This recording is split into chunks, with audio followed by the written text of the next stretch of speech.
1954 সালের 20 নভেম্বর জাতিসংঘের সাধারণ পরিষদ কর্তৃক সার্বজনীন শিশু দিবস ঘোষণা করা হয়। বিশেষ এই দিনটি শিশুদের অধিকার, কল্যাণ ও ভবিষ্যতের জন্য নিবেদিত।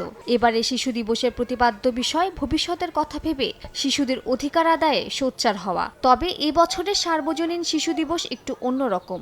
গাজা ও লেবাননে ইসরায়েলি হামলায় প্রতিনিয়ত হতাহত হচ্ছে কোমলমতি শিশুরা। গেল 2 মাসে লেবাননে 200-র বেশি শিশুর মৃত্যু হয়েছে। মঙ্গলবার ইউনিসেফের এক বিবৃতিতে জানানো হয়, লেবাননে প্রতিদিন গড়ে 3 জন শিশু প্রাণ হারাচ্ছে।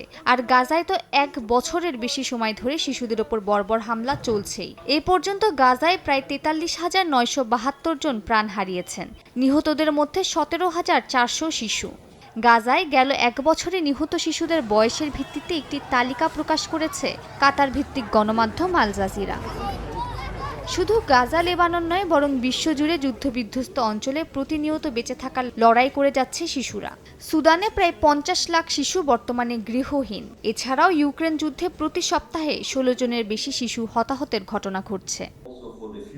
ইউনিসেফের মুখপাত্র জেমস এল্ডার বলেন, এত শিশুর মৃত্যুতেও টনক নড়ছে না বিশ্ববাসীর। শিশু গণহত্যার প্রতি বিশ্ববাসীর এমন ভয়াবহ নিরাপত্তা কোনোভাবেই কাম্য নয় বলে মন্তব্য করেন তিনি। Over the last 2 months in Lebanon, an average of 3 children have been killed every single day. Of course, many more have been injured, many more traumatized. Now, we must hope that humanity never again allows the ongoing level of carnage of children in Gaza, though there are chilling similarities for children in Lebanon. James আরও বলেন, গাজা ও লেবাননের শিশুরা এক অনিশ্চিত পরিস্থিতির মুখে পড়েছে। তারা বেঁচে থাকার জন্য সংগ্রাম করছে, অথচ তাদের পাশে কেউ দাঁড়াচ্ছে না।